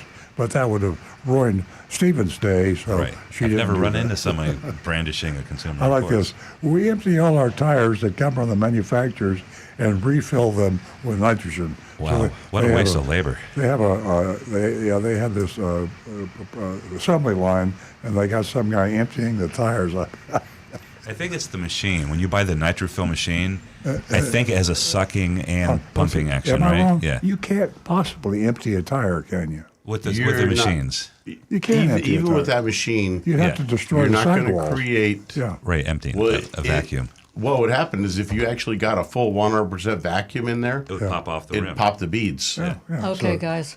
He Come wasn't so on. off You about guys, junk you fees. Those know were for sure mentioned. that they're doing that, and they're able to do it. They're not popping the beads. My Everybody's comment. talking. I'm supposed to be the mystery shopping report. My comment. Yeah. I'm getting ready for my vote. All right. I mentioned having to get my husband on board before making a move. I need to try to sell my husband buying a new car versus fixing my car that's in the garage right now. Stephen suggested acting quickly. You might want to call him. They always do that. Call the husband. Or take the car to the husband, or we will go talk to your husband. Yeah, or, every week. Yeah, I'll interrupt his business meeting. They always want to get both decision makers there. Our inventory is moving really fast, may not be available for very long. I thanked him, but explained that my husband was extremely busy. I need to talk to my husband first, and he's not available right now. Stephen concluded our meeting courteously. Thank you for coming in today. Please make sure you have my business card. Call me if you decide to move forward as soon as possible. All our prices are negotiable. Ain't going to be pretty soon. July, they ain't going to be negotiable. You're going to have a price, and that's going to be the price. I'm happy to go to see my sales manager with an offer. It's the end of the year, and we're trying to make deals. So too little, too late. Now we vote, and we vote on the curve. So please don't give somebody an F because you don't like them, but give them an F because they're the worst dealer you heard of, the worst BMW or whatever dealer. Average dealer is pretty bad, so the C, it can be for an average dealer. Give an A if they're incredibly good. Okay, folks, you can vote at 772-497-6530. We'd love to hear from you. How do you feel? How do you feel about all these junk fees and bogus fees and everything in between? That's Mystery Shop of Bremen BMW in Jupiter. Okay. They're coming in. I got Bob C for Bremen BMW, typical of most dealers. I'm starting. I think that's how I feel, but I'm gonna read the other grades. Jonathan in Palm Coast. He's pretty tough. This dealership charges $500 for air in their tires. That's all I need to hear to give them an F and avoid them at all costs. The other fraudulent fees are icing on the overpriced cake that I will not be eating. No, he said cake I will not be paying for. John could feel my heat from here. Yeah, wow, because he did change. He changed my mind. Not changed my mind. He changed my feeling. It's the nitrogen thing because it's such an insult. But I have to keep in mind it's the same thing. It might as well be a door edge guard. It's not a real thing. It's just it's all the same thing, and it's all typical. I'm sticking with the C. Okay. Got Tom Stickle says C minus. Bring my wallet to pay for junk fees. Nitrogen is the major downgrade. Why can't upscaled car dealers be respectful to their customers like JM Lexus? Joseph Kelleher, D. Let's see here. Waiting for grades to come in, but James Fronte did say, I can go to my local Costco in St. Augustine and get nitrogen for free. What jerks these Florida new car dealers are. July 30th can't come fast enough. Guy Larrabee says, because of the junk fees, I give him an F. For me, I'm C minus because I think they're playing a little bit of games there, but Yeah. he did say that the nitrogen is optional, and you can tell them take that fee away. There's still it still feels like it's done backwards. I mean, we hate addendums, but if you're going to do that, add that to your buyer's order, then there should be an addendum. So hello, what if Agent Lightning decided to walk in the showroom, saw the addendum on the car in the showroom, and decided to turn around and walk right out? She had no knowledge what was going to happen until she was already engaged in a sitting down with a salesperson. So I'm adjusting mine to I want to match C minus. I think this is an example of a dealership owned by the same party a few miles apart that are different. It seems to me our previous experiences with Bremen and Palm Beach Gardens, is that where they are? West Palm Beach? The other Bremen, BMW, seems to be a little smoother and by that in a positive sense than the one in Jupiter. That was a little rough around the edges, but that could be because of a new salesperson. Okay, Nancy. Yeah, we're running out of time here. You know, I want to be perfectly clear. My vote, Saturday in, Saturday out, is not because maybe aesthetically, I really like the dealership, or maybe the salesperson's name, so on and so forth. My vote is because, you know, of all of the shenanigans that is going on. And FTC, boy, I'll tell you what, I'm right in your lane. And, for instance, it's against the law. It's against the law in Florida, you know, to even talk about interest rates. Another thing, who believes that they're emptying nitrogen from the tires? I mean, are we idiots? And for that, I'm very honest, they get an F from me. Google just glitched, but it gave me a whole bunch of grades. I'm going to read through them real fast. Okay. Tim Gilliland, C minus. Brian Sidletko, BMW broke my wallet. Lower the fees, D. Johnny Z. Fradley, looks like a new BMW and has nitrogen in the tires, D for me. T Cash, F for no free air. Mark Smith, I give him a D. Cliff, big fat F, extra fees a joke. James Fronte, D is my vote. Too many hidden fees. Negotiate on the phone with the GSM people before stepping foot in any new car dealer. T Cash says Bavarian money waster. Mark Smith, definitely a D. And Cliff says, you rock, Nancy. And that's what we've got. Well, that's reassuring, you know, because Nancy like I said, week in and week out. She got a compliment from the anonymous feedback. I'm looked on as the person that votes on these outrageous mystery shopping reports. Oh, we've had some great ones. There's some great dealers out there, but there's way too many dealers that are just not transparent at this point. They're not honest in any way, and they're looking to take advantage of you. C minus. Ladies and gentlemen, we are out of time. I want to thank you for joining Earl Stewart on Cars. Stay tuned next week at the same time, 8 a.m. We'll be right here on Saturday morning. Have a great weekend, everyone.